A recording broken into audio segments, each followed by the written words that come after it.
X square minus x equal to K into 2x minus 1 এই একটা সমীকরণ। এই সমীকরণে বীজদ্বয়ের সমষ্টি যদি শূন্য হয় তাহলে কে এর মান নির্ণয় করো। এটা কীভাবে করতে হবে দেখো। প্রথমে আমরা সমীকরণটাকে লিখে নেব। সমীকরণটা কী হচ্ছে, x square minus x equal to হচ্ছে কে ইন্টু 2x মাইনাস 1, বা এটাকে আমরা একটু সরলীকরণ করে নেবো। তাহলে এক্স স্কোয়ার মাইনাস এক্স, কেটাকে আমি এখানে ভেঙে দেবো, তাহলে 2kx, আর এখানে কি আছে তাহলে মাইনাস কে।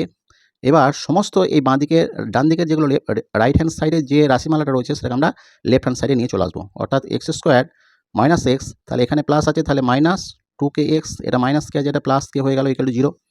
আমরা এটা কী করবো, x square plus bx plus c equal to 0 এই ফর্মে আমরা নিয়ে আসবো সমীকরণটাকে। ঠিক আছে, তাহলে এখানে এক্স স্কোয়ার, এখানে মাইনাস এক্সটাকে যদি আমরা কমন নিই, ঠিক আছে, বা আমরা যদি, ঠিক আছে, মাইনাস এক্সটা যদি আমরা কমন নিই তাহলে এখানে কত হবে 1 প্লাস 2x, 2k হলো, আর এখানে কত আছে, এখানে কে আছে ইকুয়াল টু 0।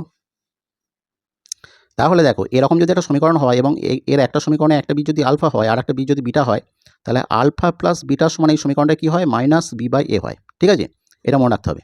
তাহলে এখানে আমরা কি বলতে পারি, তাহলে এখানে আলফা প্লাস বিটা এর ক্ষেত্রে যদি আমরা ধরি তাহলে এটা কত হবে মাইনাস বি, তাহলে এখানে মাইনাস আছে, তাহলে এখানে 1 প্লাস, এটা মাইনাস বি মানে তো এটা বি, এই যে বি এক্স রয়েছে, তাহলে বি মানে হচ্ছে 1 প্লাস 2k, তাহলে এখানে কত হচ্ছে 1 প্লাস 2k, এ মানে কত, এ মানে হচ্ছে 1।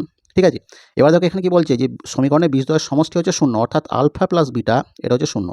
তাহলে আমরা কি বলতে পারি 1 প্লাস 2k ইকুয়াল টু হচ্ছে 0। তাহলে 2k সমান কত, মাইনাস 1, তাহলে k সমান কত, মাইনাস 1/2 হয়ে গেল। তাহলে অতএব k সমান হচ্ছে মাইনাস 1/2 হয়ে গেল অ্যান্সার।